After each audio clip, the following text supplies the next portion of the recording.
अस्सलाम वालेकुम नाजरीन। भाई सवाल ये है कि कौन होगा इंडिया का 2024 टी20 वर्ल्ड कप में विकेट कीपर। तो भाई इतने ऑप्शंस हैं सिलेक्टर्स के पास कि उनके लिए सर दर्द है। इट्स लाइक अ बूफे के मतलब एक पतीला खोलो तो ऋषभ पंत हैं, दूसरा खोलो तो केएल राहुल हैं, तीसरा खोलो तो ईशान किशन हैं, और उसके अलावा आपके पास जो है इन दी एंड दिनेश कार्तिक भी एक वर्ल्ड कप से पहले जो एक उजागर हो जाता है ऑप्शन वो भी हैं। ऐसे में मसला सिर्फ एक ही होता है कि इंसान बूफे देख के जाता है और जो है ना पहली डिश का लुकमा लेता है, थोड़ी सी वो खाता है तो वो बाकी सारे ऑप्शंस मिस आउट कर देता है और उसका पेट भर जाता है। सेम थिंग एक एग्जाम्पल है जो 2019 वर्ल्ड कप में हुआ इंडिया के साथ के विकेट कीपर कह रहा हूँ, मिडिल ऑर्डर बैट्समैन के इतने ऑप्शंस थे लेकिन इन दी एंड वो विजय शंकर के साथ गए और इंडिया को वो बैकफायर कर गया। तो भाई ऐसा सीन है, लेकिन इस वक्त विकेट कीपिंग ऑप्शंस इंडिया के पास भरे पड़े हैं।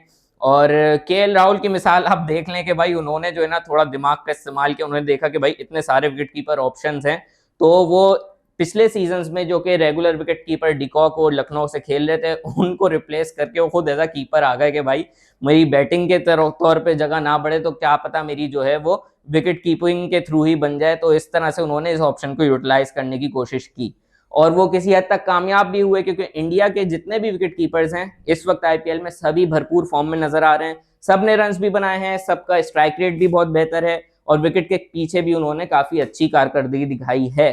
तो अब आप स्क्रीन पे स्टेट्स देख सकते हैं इन सारे विकेट कीपर्स के। तो भाई सबसे पहले आते हैं आपका ईशान किशन, जिन्होंने 24 की एवरेज और 168 के स्ट्राइक रेट से बनाए हैं रन्स और 6 डिसमिसल भी हैं उनके। इसी तरह ऋषभ पंत, संजू सैमसन, दिनेश कार्तिक, केएल राहुल, रन सब ने स्कोर किए हैं कम ज्यादा, लेकिन स्ट्राइक रेट सबका बहुत बेहतर है। और इसमें स्टैंड आउट करते हैं दिनेश कार्तिक जो 196 के स्ट्राइक रेट से खेले हैं।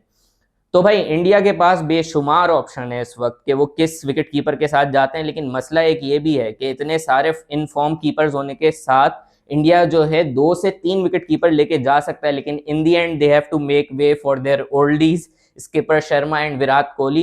तो अब ये इंडिया के ऊपर है कि वो 3 विकेट कीपर्स के साथ जाता है, क्योंकि अगर इंडिया 2 विकेट कीपर्स के साथ जाता है विच इज मोस्ट लाइकली, तो उसमें एक जो ऑटोमेटिक चॉइस है वो एक बड़े टूर्नामेंट के इम्पैक्ट प्लेयर के तौर पर ऋषभ पंत तो कंफर्म है। उसके साथ कौन जगह बनाने में कामयाब होता है ये तो वक्त ही बताएगा।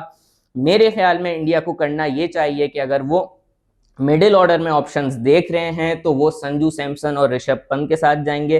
अगर इंडिया को अपना ओपनिंग स्लॉट जो है वो टेस्ट करना है तो ईशान किशन के साथ जा सकते हैं। और अगर इंडिया चाहता है कि वो डाउन दी ऑर्डर एक फिनिशर के तौर पे जो है ना किसी को लेकर जाए तो दिनेश कार्तिक से बेहतर इनके पास कोई और ऑप्शन नहीं है।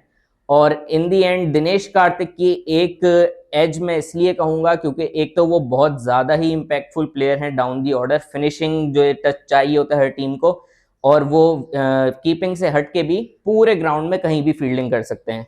तो वक्त बताएगा कौन होते हैं इंडिया के कीपर्स जो कि फाइनली जगह बनाने में कामयाब होते हैं टी20 वर्ल्ड कप 2024 में। आप हमारे साथ जुड़े रहिए और बियॉन्ड द स्पोर्ट्स को एंजॉय करते रहिए। अल्लाह हाफिज।